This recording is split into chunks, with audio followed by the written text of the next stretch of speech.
Welcome to Municipal Affairs. Today we're turning our spotlight towards one of Saskatchewan's most dynamic and expansive regions, the rural municipality of Corman Park. Stretching across over 800 square kilometers and wrapping around the city of Saskatoon, Corman Park is more than just a boundary. It's a blend of thriving agriculture, emerging development, and rich community spirit. It is a place where the rural and the urban meet and sometimes collide, creating both challenges and opportunity. Joining us today are two key voices helping to steer this vast and vital municipality into the future: Reeve, the Honourable Joe Hargrave, and the Chief Administrative Officer, Kerry Hilts. Together, they bring leadership and insights into how Corman Park is navigating a changing landscape, literally and politically. We'll be asking the big questions during our conversation today. What's the current state of affairs in the RM? What are the most pressing issues facing Corman Park, whether it's land use, infrastructure demands, taxation, or bylaw enforcement over such a sprawling area? And how does council and administration come together to solve these issues? We'll explore how the RM balances the pressures of urban expansion from Saskatoon with the needs to preserve its rural character, as well as opportunities for development, economic diversification, and collaboration with Indigenous communities and neighboring governments. And looking forward, what does the future hold? Whether it's tourism, recreation, or attracting new residents and businesses, what is the long-term vision for Corman Park in 5, 10, even 25 years? Now, this is a conversation that touches on growth, governance, and what it truly means to lead a rural municipality in today's Saskatchewan. Let's dive in. Reeve, CAO, thank you so much for sitting down with me and talking about the rural municipality of Corman Park. It's going to be a fun conversation to learn a little bit more about one of the most unique municipalities in all of Saskatchewan. And from what I understand, celebrating its 55th anniversary, formed in 1970 when three municipal RMs joined together. And on January 1st, 1970, they became the RM of Corman Park. I want to start with a very simple question, and it's to both of you, but I'm going to start with the Reeve first, if you don't mind. Reeve, how would you describe the state of the RM of Corman Park today? The state of the RM of Corman Park. Well, we're such an evolving, growing, complex RM. We're not, because we're not really an RM anymore in the traditional sense as in Saskatchewan, and we're not a city in the sense of traditional in Saskatchewan. So we cover so much territory. We have urban, we have rural, we have industrial, we have so many different things that we're unlike any other RM in this province. I mean, we go to the rural municipality SARM convention and it feels sometimes like we're out of place. And we can go to the urban municipality meetings, SUMA, and we feel a little bit like we're out of place. We just got to carve out our own. So it's very unique and it's a challenge, but boy, it's a good challenge. I'm feeling very, very happy about where the RM is and our future. And I'd like to just jump in there, Reeve, is that, we're 2,200 square kilometers. So that's significant in size, 1,600 kilometers of roads. And so you can just imagine the maintenance that goes into that. We have the City of Saskatoon, City of Warman, City of Martensville, Delmany, Osler, Langham within our borders. We have 14 First Nation municipalities looking at establishing reserve status within our borders. It's very, very unique in terms of that. And I would actually say my 32 years of municipal government, and I've worked in Saskatchewan, British Columbia, and Alberta, this is by far, I would say, the most unique municipality in Western Canada in terms of everything that, all the different dynamics that are going on. And then you look at our scope and everything that goes on. But also, I have to agree with the Reeve here, the future looks bright. We have some really great stuff happening. So I'm going to ask a very weird question, but I think it needs to be because you keep on using the word unique in this conversation, and we're only 5 minutes in. What makes it unique? Yeah. Because an RM is an RM is an RM, or an urban municipality is an urban municipality. What specifically is unique? And I want to start with Kerry on this one, if you don't mind. From an administrative standpoint, Kerry, what makes the RM of Corman Park or Corman Park such unique in its sort of mandate? Is it something that I'm missing, or is there something that's special about it in the sauce that makes the Corman Park great? So I think that, the Reeve touched on it a little bit. We're not traditionally a rural in Saskatchewan, we're not really a rural, but both sides of that equation are always colliding. Like we were established as an agriculture-based community, and I think we still have to honor that agriculture history. But we also have huge pressures in terms of how we're developing. I think we have something like 70 plus subdivision applications in the queue within our planning department. We have one of them is for about a 5,000 person subdivision that will be urban services within the RM. So we touch on all these different things that are happening, and so this is where it becomes really kind of interesting for us. It's not like we're the RM of Rudy or Wolverine or one of those other places where they're just focused on that single kind of need and stuff like that. We've got commercial, industrial development. In some places we're probably the most set up to be the economic generator for not only the Saskatoon region but for the province.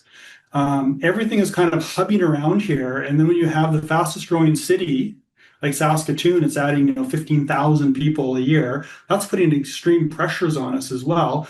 Warman and Martensville are growing at exponential rates. We're growing at exponential rates. So when we use the word unique, we don't take that word lightly. Yeah. And it is something that I'm not really too sure how else to really describe it. It's that challenge that's there, but we have to flip that challenge into that opportunity. And I think that's one of the biggest things that kind of hits for us is it's that trying to get that juxtaposition between these two worlds. And I'll turn over to Reeve, and he can add a bit more to that. But and maybe I'll think about using that word a little bit less when we're talking. But it really does. Everyone kind of comes to me, and I always say, "Yeah, we're unique." No, and before the Reeve jumps in, I do because it is unique because prior to the interview, I was looking at every other larger municipality, whether it be Saskatoon, Regina, Calgary, Edmonton, Winnipeg. You are the only municipality that fully surrounds a large city like that, whether it be a big city as FCM would call it. Yeah. And it is kind of unique in that way.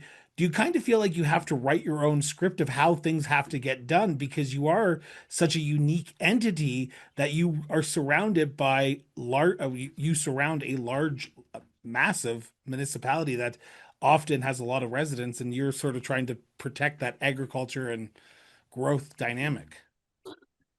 Plus we surround two other cities, Warman and Martensville. So we're there.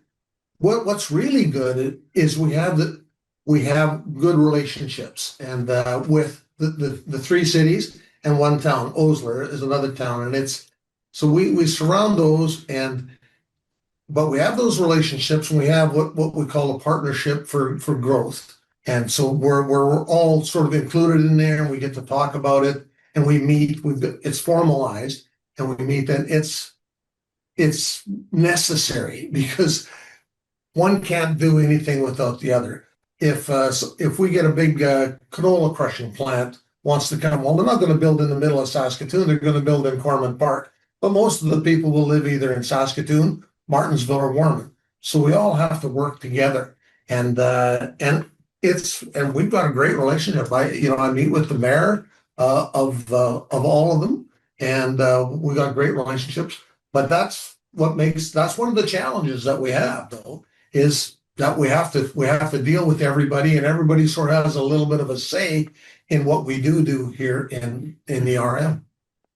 Is that challenging from both a council perspective and an administrative perspective? Because Kerry, I can imagine dealing with 5 or 6 different other CAOs who all have their own unique perspectives, how they want to see themselves grow. And then you have to sort of balance that with how council wants to see themselves grow or to see themselves adapt to the ever-changing world. From your perspective, while the Reeve is dealing with the mayors, how do you deal with the CAOs in that perspective? So we've flipped the script on that, and we've really worked on building that relationship in the last several months, and we've kind of approached it where we can disagree, but we have to look at it as mature, as being very mature about it, and we don't let it affect our relationships. So let's say, for example, Saskatoon might be opposed to one of our developments. And it's at our land, and we're going to go forward with that development, and they have to do what they have to do, and we have to do what we have to do. But at the end of the day, we have to be able to work together. And that's something that really that I think we've really worked on, and I think we're there. And we've kind of tested it a few times on a few of the issues. And a few years ago, you wouldn't have talked to Saskatoon for 18 months. It would have been through through just rumors and innuendos and having your lawyers swipe at each other and everything else. But now I can pick up the phone and I can phone the city manager or any of the city managers and have that conversation. And as I said before, we may not agree, but we have to have that mature perspective on it. I think where it kind of gets into that biggest challenge actually is sometimes is within ourselves, where you have very, very small boutique type farms to $15 million, $20 million homes. And that juxtaposition, because those people want urban services, and then you want the guy who's living on the summer road, and he's perfectly happy living on the summer road, but he wants to have, his road maintained and stuff. So it's finding that balance sometimes is even more challenging. And when you go into like this year, we're extremely dry. It's very fire focused and dust and smoke in the air and everything. It's hard to make people happy, but you have to be able to continue to move that forward. So it's you're always having to look at a positive. I guess I'm just going to say you have to look at it from a positive outcome, and you have to really, in this kind of a job, you have to be a glass half full kind of guy, because you just couldn't do it. And I'm very fortunate because we like with the Reeve and myself and the direction of council and our senior administration, we approach everything from a partnership perspective. If I've learned anything about municipal life is no matter, even if it was not dry and it was wet and it was soggy, there'd be still people upset. So that is the world of municipal politics. But we talk about the challenges, Kerry, and I wanted to throw it over to the Reeve for this question. Sure. What do you see from a political standpoint as the lead, the chief elected officer of your municipality, as the most pressing challenges facing Corman Park today? Are they land use? You talk about the growth that you are seeing within the cities and the communities that are within your boundaries, or is there infrastructure? Is it the low tax base? What do you see as the most pressing challenge today that the Corman the Arm is facing? For sure. Yeah, it's funding, Chris. It's funding. Money is always so important. With 1,600 kilometers of roads, just to maintain that, it eats up over half our budget. But yet we have all this industrial and commercial and residential areas, and they want services too. So they want more city type services, and a lot of the rural would like more paved roads, more, but we just don't have the money, and we don't have that tax base. We changed it a bit this year. We come up with something. I think it's a little different. Is instead of raising the mill rate, we come across with a flat base tax, and so we just said everybody is going to pay the same amount. I live on 7 acres, and I have a very nice house on 7 acres, and this person might have 4 sections of land or whatever, but the way it's been in the past has been a little bit challenging in order to meet the needs of that person that lives rural in the country and wants his road done and wants it graded and wants it gravelled and wants all the services done. And the guy that lives in a more urban setting where really he needs the roads plowed in the winter and his garbage picked up. So it's we're trying to find all that funding for that. And so that's why we've come across with this base tax, and it wasn't a big amount. It's $235, and that's what we increased everybody's taxes. So I mean, we have little parcels of land that I know there's one that lives close to me or has close to me.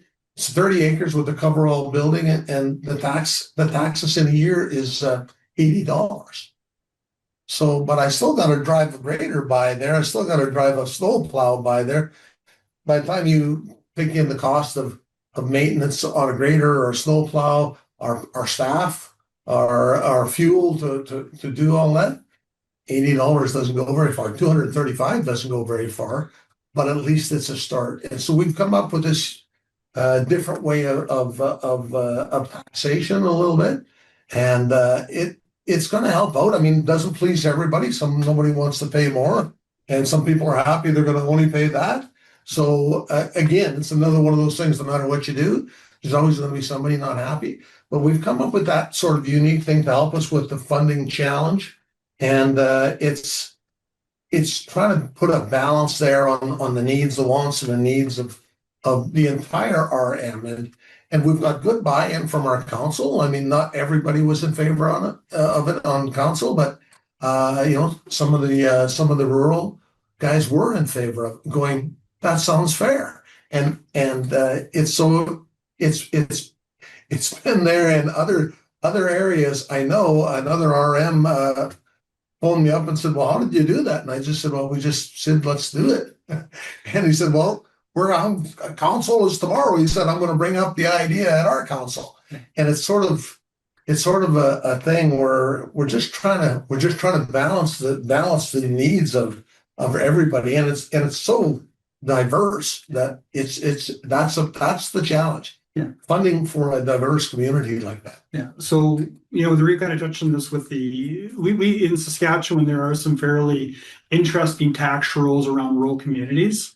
And from the 1920s and 30s, they were put in there during the Depression and things, and those things have never been lifted. So it does make something like us really kind of unique, because a lot of the farms and agriculture areas aren't really in the same position as they would be in, let's say, another rural that's 100 miles away from here, from the city, where those people are strictly farming. So it does create challenges with the size and scope and size of our roads, and we can talk a little bit about with that if you want as well. But I think some of the other things that are real challenges for us is service delivery.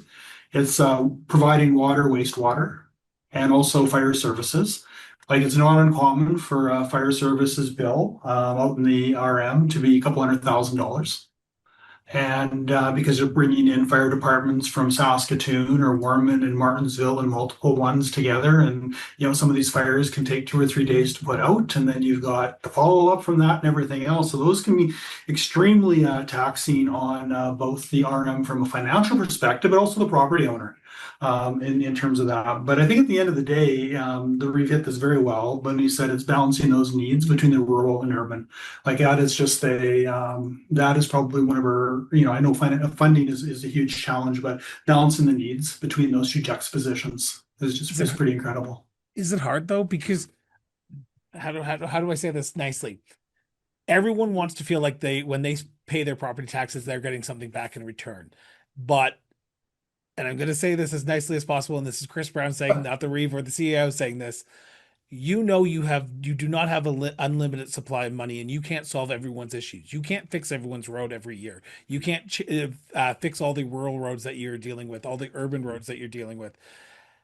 How do you ensure, with such a vast land surrounding so many square kilometers, surrounding so many different municipalities, how do you ensure that everyone feels like they're getting something worth their property taxes when they pay it every year? Which I'm assuming, if it's like anything like every other municipality, they've just got their property tax bill and they're going to have to pay it very shortly. And if they pay it, they want to make sure that they get something in return, and not just, oh, we're paying it to the municipality and they're not going to fix my road this year, or they're not going to come down with the snowplow, or they're not going to fix my water main. Is it hard? That's And the how challenge. how does council and administration work together to ensure everyone feels like they've gotten something from it? Go ahead. Okay, sure. So, we have some really good policies. And so these are on our service delivery. And so in terms of, how we level off, let's say, a snow event, and which roads get first priority, second priority, third, fourth, and fifth. And we can clear the RM within a week. And during emergency services, we can actually get it to down to a couple days if we're running them we're running really hard and significant events, because people do in the rural areas, they do need to get to healthcare. They do need to get to these things. They can't just kind of like walk out their front door, grab a bus, or walk out the front door, walk down the street and get those services. So sometimes we have to go that extra mile in those things. We do have a service delivery for grass cutting. It doesn't please all the areas and things like that, but those people, like if they want higher level, that the hamlet or whatever else, they can buy some additional services. So we do have a lot of those tools in place that we can meet. The biggest challenge there is like when you have someone, as Reeve was saying, who pays $80 in taxes versus someone who pays $15,000. So the person paying $15,000 is very upset because that person's paying 80, or they feel they should get that urban service and it should be higher. But and I grew up in Wadena, Saskatchewan, and I was home over Easter and stuff like that. And here we actually go out and we during flood events and like that, we put culverts in, we cut the roads, we do everything gets done. It's within like 24 hours, roads back up running. In a lot of places, they just put signs up, road closed. So we do have a lot of things in place. We do offer a very high level of service for rural. That costs, and not every place can do that. But people have a very high expectation that they can get to point A to point B. So go ahead. And we've had a good balance on that. I live in the area where the taxes is a little bit more, and those people understand that part of their tax money doesn't just service that it services the bigger RM. I mean, that's just the reality of life. And but I know we've had this where I've had in the winter here we had a big snowstorm, and I get a call as to Reeve, my number's posted, my phone number is like, I need people to come out here. And I said, well, I haven't been on plow in front of my farm. And I go, well, I haven't been in front of my house yet either. So I said, like, there is a system and they will be there. And I got a phone call probably, and I never phoned the RM and said anything. I never phoned the office. And I got a phone call from the same person about 3 hours later, said, thank you, it's done. And I goes, well, mine's not. So but I wasn't upset that mine wasn't. I was glad that we have this system and we have it organized, that everything gets done for everybody in a timely manner. And with the limited budget that we do have, our roads are over half our budget. So we do spend a lot of time, and we have a lot of good high quality people working for us that have done that job for years, and they just know what to do. And so a lot of it is because we have good staff. I mean, and that really helps out when you have really good people working for you, and they know what to do, when to do it, how to do it, and boom, boom, boom, they get it done in a hurry, so that people can feel, I did get my money's worth today. And that's all we're looking for. At the beginning of the conversation, both of you talked about the growth that you're seeing in Corman Park and the growth that you're seeing in other municipalities. Are you seeing the growth happening in more rural parts of your municipality or more urban parts of the municipality? And how do you balance the pressures of that growth, whether it be more businesses, more farmland going on online, or more housing that needs to be put into more urban centers? How do you balance and make sure that everyone's growing together and not all parts are being thought about in that growth and expansion? Who wants to take that? Because that could probably be challenging. Well, I'll start with that. Most of our residential growth is in the south part of our RM. And this is where Kerry had said that 4,000 or 5,000 person development is in the south end. There's more currently on the go, more developments on the go in the south end. And so we have more services, but we have to be able to provide, when you get a more dense population, you have to provide different kind of services for them, right? A water, sewer, that sort of thing, fire protection. I mean, you get, a quarter section and it has 50 houses on it, because it's a subdivision. Well, you need to protect that subdivision, because if one house goes, they all go. We're out if you only live on a quarter section and the fire burns, it might only burn one house, not 50 houses. So we have to make sure we have that in place. And And that's where we're seeing the growth. The farms are still the farms, and we're not seeing that kind of growth there. We have lots of dairy farms, lots of that sort of thing. But our residential growth is sort of in more one area, and our commercial growth is in another area. So yeah, so we kind of like you think about Saskatoon and Mormon and Martinsville, there's kind of a ring that goes around them. Like outside the RM, there's another ring within the RM, and it's called the Partnership for Growth. And it's a partnership between the RM, Saskatoon, Martinsville, Warman, and Osler. And what it is, it's basically almost a district planning. And the whole intent of this is the goal is to reach 1 million population. And it's several years out, but it is to get to that point. And so all the growth that goes on within that ring goes through this kind of district planning or this planning group to make decisions on that through an official community plan, etc. The RM of Corman Park also has a official community plan that also identifies those growth areas, country residential, rural residential, agriculture, industrial, education parks, etc., that are sprinkled throughout the RM. But we kind of take it from that perspective, as that the Reeve said, is that the south is primary residential. But as that becomes growing out, then it goes to another area, and that starts to become the next area. And as services become available, like everything's kind of driven by services, like water and wastewater. And once you have those services, like if we had better services in the north or the west of the RM, they would just boom. There'd be absolutely no issues on those things happening. But right now there's not a service provider to get water and sewer out there. But once there is, then it would be then those things would just take off as well. Do you see that happening in the near future?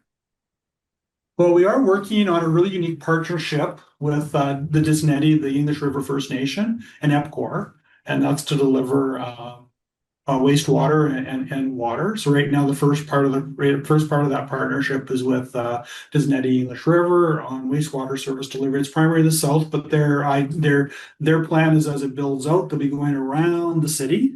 And then EPCOR, we deliver in water services, and that's kind of the next phase. And as they go, they'll go around. So right now we have to kind of rely on Saskatoon or rely on some of the smaller service providers in the area and stuff like that to provide some of those services. But this partnership, it's basically the pipes in the ground this year. And once that's established, it's going to be a game changer. For sure. Back to you, Kerry, and I want to turn to sort of the large geographical state that your RM is in. We talk about the policing, the firefighters, ambulance getting to all, even bylaw enforcement officers getting to different parts of your rural municipality. With it being so large and geographically sparse, is it hard to ensure reliable access to services for all residents of your community? Because again, they pay their taxes. They want to feel like if they call 911 or if they call the town office, they can have someone out to their community to check out if something's going wrong, whether it be bylaw, whether it be healthcare. From an administration standpoint, is it hard to administer the responsibilities of rural municipality with a large geographic area? So I'll kind of answer this from each service provider. So the RM Corman Park has its own police force, and we do have our own police commission. And so it does, so we can go out and we can service the RM. We also have a partnership with the RCMP. It's a paid service agreement that they come in and assist and things on criminal matters and stuff like that. But we can service directly on from our own police force, from a police perspective. From fire, we do have a partnership with City of Saskatoon, Warman, Martinsville, Langham, Delmany, and Osler, and they basically service fire. So probably within 15 minutes, we can have fire anywhere. Like we can have one of the fire departments at any fire that we have. What happens is it goes through 911, goes to the closest fire department, then it expands out by if they're fighting another fire, it needs to be someone else go out. Saskatoon has 11 fire stations, I think, going to be 15. They can hit different ones as well. So I think fire, there is issues. But honestly, it's a godsend to be able to work with the other communities on those partnerships. Bylaw enforcement's a challenge. And because we are so large, we do face scrutiny because we always have those competing land issues that are going on. like anything from composting, waste management near urban areas, dust control. It could be from two neighbors just fighting with each other. Bylaw really does. I think that one is the one that really struggles, and because we do operate in more of a complaint-based business issue, like in terms of a lot of places do, then once we kind of go and we deal with the one guy, then you have 15 more that you're dealing with because he's just tattled on 15 other people. So that's kind of Speaking from but experience there, Kerry. So I think that we do the best we can with what we have. We have some great partnerships and we have some good service deliveries that we couldn't do it without them. Like as I was like map it out and I kind of talked to the Reeve and I kind of say, if we were to deliver fire by ourselves, we'd need 12 fire services. And you just got to think about that cost. And so we have to really, this is why, having these partnerships and working with these people, it's really beneficial to us. And we really have to appreciate that they're there to provide that level of service. Now, one of our other big issues is the province delivers healthcare and through ambulances. They're not always available. So fire then picks up that tab. And so there's that back and forth between us and the province. And so no one's picking up that cost. So that's all part of the whole thing. Like it is a stress on those fire departments having to come up to the RM to deliver healthcare services. So that's something that will be a kind of a long-term fix, but it has been identified. I want to make people aware that this is not just a negative conversation. We're going to turn a little bit to the what's going right. What are the opportunities? What are the Oh, great things that are going on? The developments, because I want people to think that I don't just focus on bad things on this conversation. I actually didn't think we were talking about that. Okay. Like we talked about some challenges, but I was actually thinking, we're I was pretty proud of the stuff we're doing. Yeah, we are. Hey, you should be proud. I just want to make sure that I ask some positive questions as well. Reeve, I want to start with you. From your perspective, what are the RMs? What is Corman Park's biggest opportunities that lay ahead, whether it be from development or economic diversification? Well, I think, wow, both of those. I think with this, we're working on right now with our partners, the cities, and on a hub. So it's more economic diversification.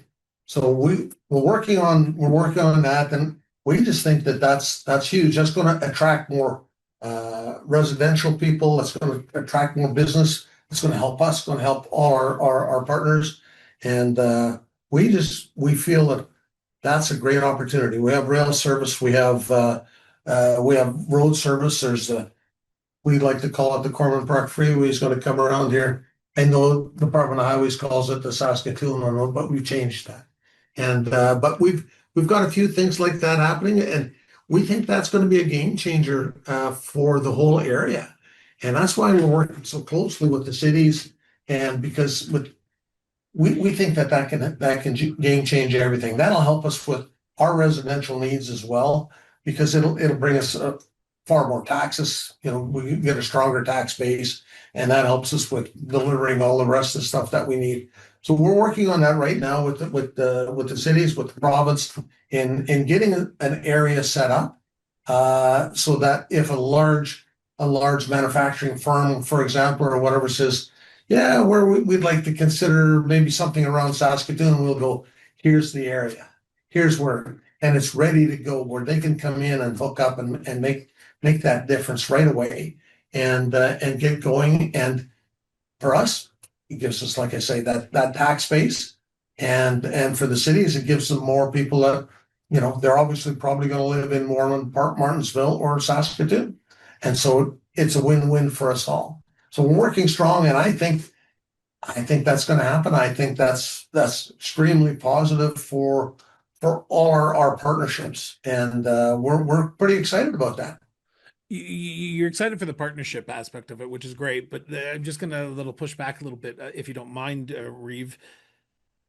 Are the people of Corman Park excited for the expansion? Are the people wanting to see growth in your community? Are people wanting to see economic diversification? Because you have to bring the people along with them, or there's going to be people who say, I moved to Corman Park for X, Y, and Z. I moved for the small town atmosphere. I moved for the rural living. And if we're building more houses, we build more businesses, we build more farmland, that's going to take away from the reason I've moved here. Do you get a sense that people want to see Corman Park expand and work with their partners? For sure. There's always going to be those. I mean, You everybody don't loves say. to, You don't you say, know, Reeve. it's hard to believe.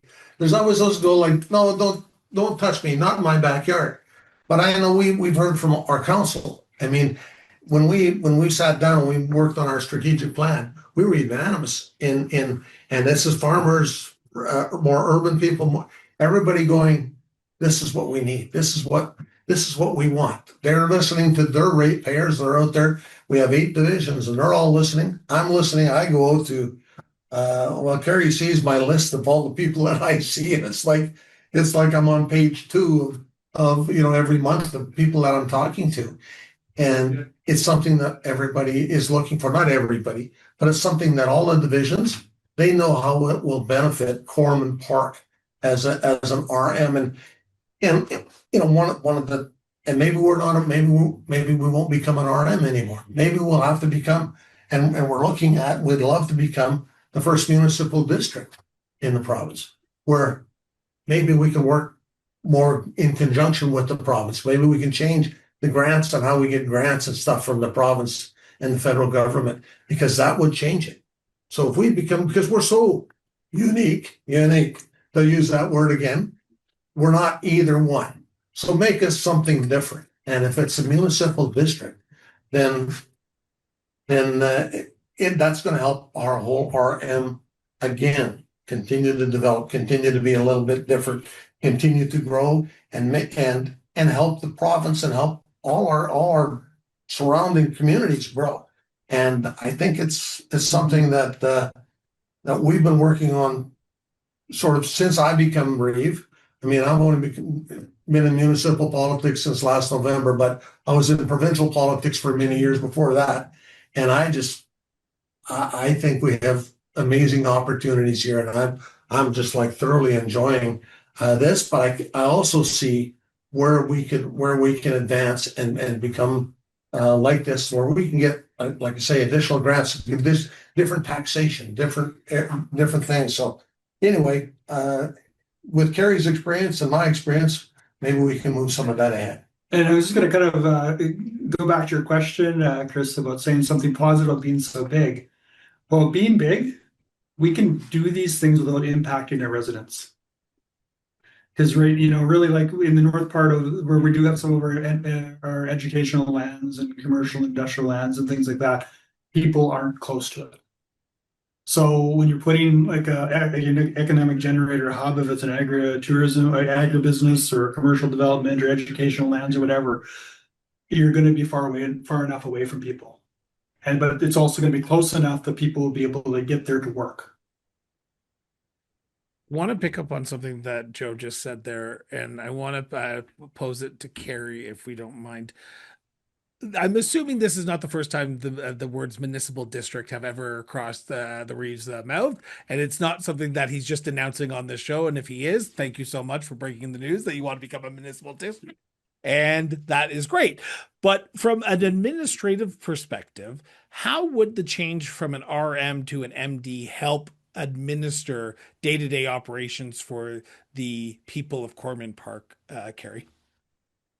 So I'm going to steal his thunder because it was me prompting him to look at this. Actually, it's incredibly huge because as a municipal district, you get to, and I'm going to use probably very simple language here. We get to cherry pick between the 2 acts, between the Municipalities Act and the Cities Act, and between how we enforce, how we bring in bylaws, how we enforce, how we tax, how we do everything. We can get away from some of the taxing issues that we have, and how we have to apply them in a rural municipality to how an urban would tax. So we'd be able to deal with some of these things, which is absolutely huge for us. Also, in terms of the ability to be able to go after grants, because you have built-in partnerships already and everything like that, it just changes those formulas for us. And so the pros outweigh the cons. Now there are cons. People will, people are people, and some people are very proud of being part of a rural municipality. And you would have to bring them along into something a bit different. It's not that you're going to lose that you're not a rural anymore, and it's not that you're an urban anymore. It's that you're a municipal district, and ever you're the municipal district of Corman Park, or you're the municipal district of another name. We really get to, I think, modernize how we do business. And in our meetings that we've had with the province, they're hungry for this to happen as well. And if we can actually get there, it'll be something very, very positive. Because that was going to be my follow-up question is, what's the ROI for the province to do this? Because they're looking at you and saying, what benefit is what is the benefit for the municipal or for the province to say, okay, you're no longer an RM, you're now an MD. So what's the difference? It's just two letters. So I think that where the benefit comes in is it's a creative way of amalgamation. And you have 800 Oh, and you some just said the most municipalities in nastiest word Saskatchewan. on municipal politics there, Kerry. Yeah. So it's you have 800 and some municipalities. It's how do they positively change that? How do they probably change that? And you have municipalities out there with 10 people, and you have municipalities out there with 350,000 people. How do you provide them levels of service and provide them grants, services, whatever to this? Like, Manitoba went through forced amalgamation and they stole some scars from that. But at the end of the day, they got it down to a manageable number. So I think that it's how it's approached, and we have to have a willing dance partner. And I think that we're still in the very initial conversations with this. It is a strategic project identified in our strategic plan, so it's not like this is super confidential. It's out there, but it's somewhere that we're just in that initial steps, and we've had some meetings with the province, and now we're going to try to move this forward with our council, and then we'll take it to the next steps. And what's happening? And what's happening in some municipalities, some of these smaller communities. I grew up in a community that was 75 people. It's now probably 35 people, but they can't afford, to. I mean, they've almost got to go back to a pump for water. I mean, so they can't afford anything, and so a lot of them are financially almost bankrupt. Not bankrupt necessarily, but I mean, they can't, they have to sort of partner up. There's small communities out there where the RM's office is next to the town office. Well, the town only has 50 people and they have two governing bodies. It sort of doesn't make sense. And for us, if we can work together with some other areas and become that municipal district, it's good for everybody. And it's good, and that's sort of where our mindset is at. Anyway, it's good for us, but it's also good for those other municipalities that sort of join with becoming a willing partner. And it would show, I think, in the province that it can be done, that it can be done to the benefit of a lot of these smaller RMs and a lot of these smaller towns and villages. So it could be a good thing. And yeah, you got the scoop. I got the scoop, but I want to make sure I ask this question because I know if I don't, I'm going to get about 3 very strongly worded emails from certain mayors in the area. You're not saying that you want to amalgamate with Martinville, Saskatoon, Warman to become the municipal district of X with all these other municipalities. You want to stay a separate entity. They want to stay a separate entity. You're okay with that. You just want to have a little bit more grant application process in the back end and sort of how you deal with the province. Am I getting that correct here? Because I want to make sure that it's clear before we move on. Yeah, we don't want to, like Warman, Martinsville, I mean, they're all on their own, right? Yeah. But if we can help another neighbor or whatever, then why not? But that's sort of where the thought is. So you touched on this the very first 5 words that you said in our interview, Chris. You said formerly 3 RMs joining together in 1970, 55 years, happy anniversary. We've gone through it. 55 years ago, the Corman Park, Corey, Warman, and Park became a RM together. And it's the same process. It just provides us different tools in the toolbox that we can deliver better services to our ratepayers. So I am cautious of time, and I have about two questions I need to ask, but they're little expanded questions. So hopefully you got a few extra minutes for us on the show. Yeah, Um, I, I want to talk about my favorite thing because I think there's a lot of municipalities who fail to do this correctly, and that is to talk about tourism, recreation, agritourism, and the role they play within individual RMs, whether they be something that they lean into heavily or something that they even talk about. What does the future hold for tourism in the RM, the MD of Corman Park in the future? Do you see a need for more tourism industries or more recreation, agritourism, because you are an agricultural based community? Where do you see that moving forward, or do you see that as a need right now and more focused on the economic diversification and residential buildup of your community first? Who wants to take that? well, I think I'll start and Kerry can finish. We right in our municipality, we have Saskatchewan Heritage Park, and I don't know if you got a chance to see it or you know about it.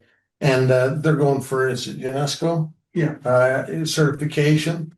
But I mean, they attract a lot of tourists, unbelievable amount every year, and it's history, and it's good history for us, and so that's progressing along very well, as is the whole facility. But yes, we'd like more agricultural one. Like we have now, there's several dairy farms out here that are attracting people and attracting because they're doing some different stuff. I mean, there's one out there in the whatever. It's you got to drive down this gravel road, then this gravel road, and you go in there, and it's like all of a sudden there's this big shop in there, and it's a shop, and it's an ice cream store, and people can go look at the goats and do all that stuff, and they sell a bunch of things. They get several hundred people a day go out there for an ice cream and more, and so it's kind of unique, and we think that sort of thing can continue to build, and where it's agricultural, and yet it's just sort of showcasing what we really have around here. We've got some other areas. There's out at the berry barn, and which is along the river, and it's a beautiful area out there. And it's a good tourism area. It's called the Valley area, and there's lots of orchards and not orchards, but farms that like berries and strawberries and corn, and you can go out there and buy corn and do all of it. They have a nice building set up, very nice touristy area, and try to get a table at the berry barn for a lunch thing can be extremely challenging. I've waited for 45 minutes to try to get a table there, and yet they have its big facility, and it's an incredible place. So we have some really good tourist spots right now in our area that are there that just need to continue to grow. Yeah, I think that from a recreation perspective, we have an abundance. We're very fortunate with the Boston Valley Authority. Some of the natural areas that are along the Saskatchewan River through Saskatoon, the Corman Park. We have Cranberry Flats area, we have Borden Bridge areas, for natural recreation. Where we provide funding to Martinsville and Warman and things like that through recreation. The recreation facilities we have within our next door with Saskatoon, Martinsville, Warman, we do have that covered in spades. In terms of, and we also offer a lot of grants to a lot of community groups, etc., for their ball leagues, and provide funding to the hockey leagues and everything else for RM residents to participate in those municipalities. So from a recreational perspective, you probably won't find a better area in the province. In terms of the diversity and what people have access to, even from golf course perspectives, there's probably 5 or 6 golf courses within the area. So it goes on and on and on. We can probably talk about that forever. So I think that we really do have some great services in that area here. I'm throwing this question in because I think this is an important question because I'm getting a strong sense that you two work collaboratively together. And this partnership that the RM is in right now between administration and council is strong. How important, and I'll start with Kerry, and I want the Joe to follow up on this. How important is it to have that strong collaborative relationship between council and administration? Because we've talked about a lot of stuff over the last 45 minutes. And you guys can't do it as one entity. You have to do it as two entities working together as that one giant entity.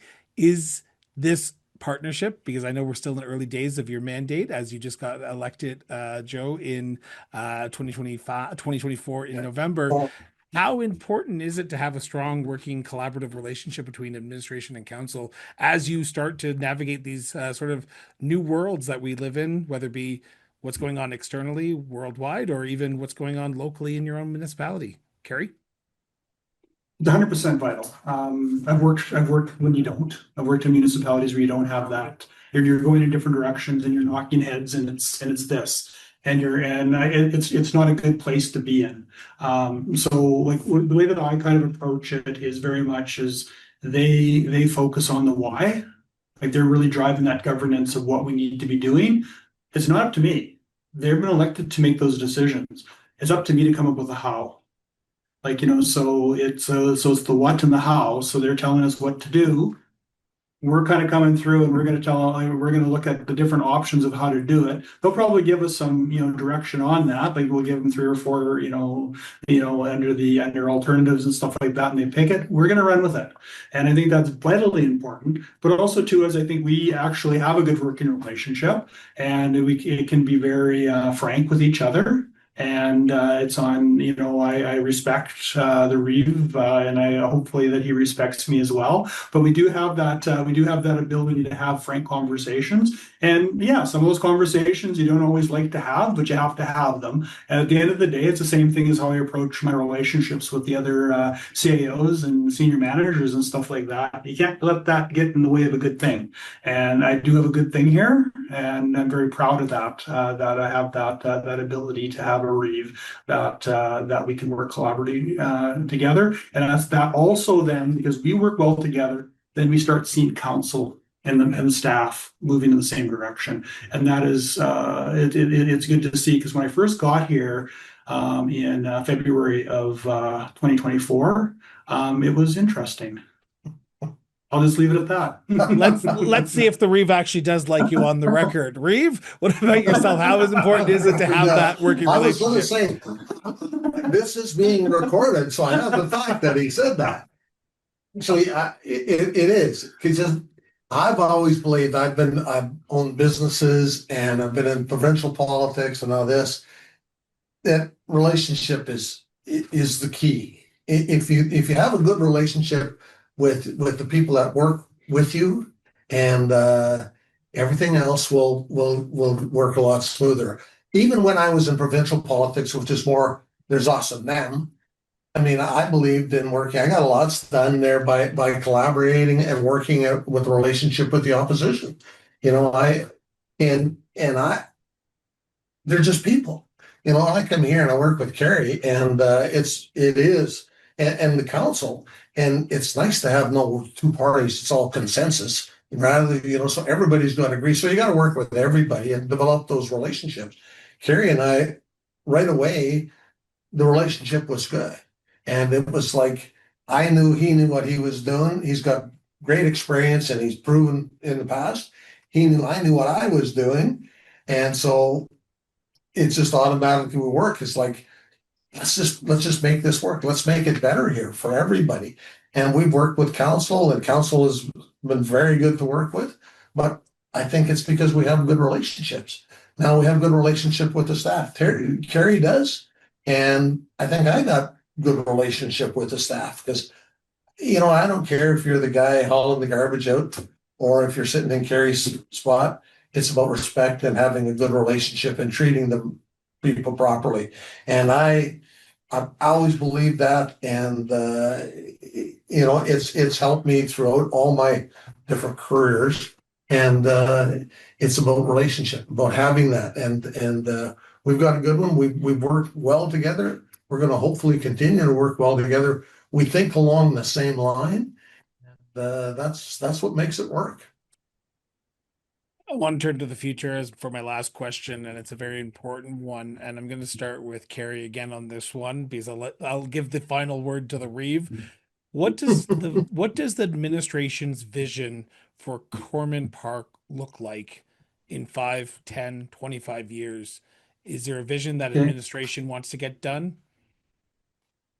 Yeah, I think that one of the big projects, as we kind of covered a little bit today in the interview, and more will come with this, and we'll see how successful we are. But I have a feeling we can do it. Is become a municipal district within the 5 years. It'll probably be a 2 to 3 year process. If once we have the willing dance partners to go down that lane with us, that's gonna set the context for the future. Like honestly, that first 5 years of getting that done will be huge. The next thing within the 10 years, it's also strengthening our partnerships with Indigenous.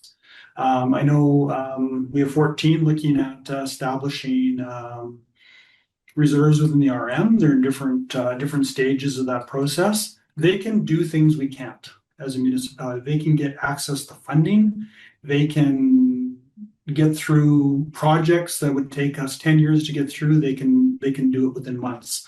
So by establishing really good, solid working relationships with them, I think the sky's the limit.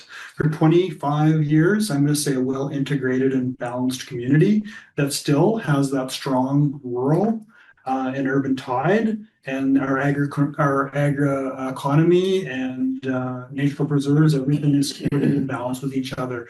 So we don't forget that we are from the rural, but we actually we've kind of tapped into that urban that urban future. Thank you, Kerry. Now, Reeve, for yourself, final words. What is your vision? What does council's vision for Corman Park look like in 5, 10, 25 years? Is it the same as administration, or do you have your own unique view of what it should look like in 25 years? Well, Chris, I'm 69 years old, and so I'm looking at the shorter version. And but when I leave here, I do want to see that it's on that track that Kerry was just talking about, because we've been talking about this for months, since I come here, and we have a similar vision for where we see Corman Park going, and Kerry's just laid it out, and we both agreed on that. And I want to make sure, just in my initial term here, that we get the ball rolling down the right lane, and making sure that those relationships are established, those partnerships are established, that we get things set and going down that path where, if I was to whatever, not run next time, or something was to happen with medically or whatever, that things are going in the right direction and they can keep going in that direction. And that's the important thing for me, is let's get this off, let's get it off the ground, let's get it started, let's get this happening, and that somebody else will come in and jump in and go right on and want to continue to take it on. I mean, neither Kerry or I are going to work forever. So by the time they get to the 25 years, I think Kerry's even going to retire. And I know I'll be long since retired, but let's get the ball rolling. Because it enthuses other people, get enthusiastic about it, and they want to be part of it. Yeah. And that's the key. I don't want to just be Kerry and I and a few council members. I want other people. I want a big contested, when it comes time to elect more councillors or reposition again. I want it contested. I want people to want to run here because they want to be part of it. And hopefully that happens. Hopefully we can bring that home and make that happen. Well, gentlemen, I want to thank you from the bottom of my heart for sitting down and taking 45 minutes out of your business schedule to do this conversation. I feel like this is the first of many conversations the three of us will be having, as I will be following this journey from RM to MD over the next few years, because I think it is an important conversation, important story to be following for other RMs to potentially look at how you guys are doing it and then use the best practices for themselves. So from the bottom of my heart, Kerry, and from the bottom of my heart, Joe, thank you so much for sitting down and doing this interview. Always a pleasure. Thank you so much. Yeah, We thanks. appreciate it. Yeah, thanks, Chris. It was a fun conversation. Thank you so much for tuning in for another episode of Municipal Affairs. Now, we hope you've enjoyed today's conversation and gained some valuable insights into the world of Saskatchewan municipal politics. Now, if you haven't already, be sure to subscribe to the show on your favorite podcast platform or by visiting us on YouTube at Cross Border Network. Now, to learn more about the people and the communities that we feature on this show and our sister shows, visit us online at crossborderinterviews.ca. Your support means the world to us, so share this episode with your friends, your family, and yes, even your community, and help keep the conversation going. Until next time, stay informed, stay engaged, and we'll be back with a brand new episode of Municipal Affairs shortly. Till then, everyone.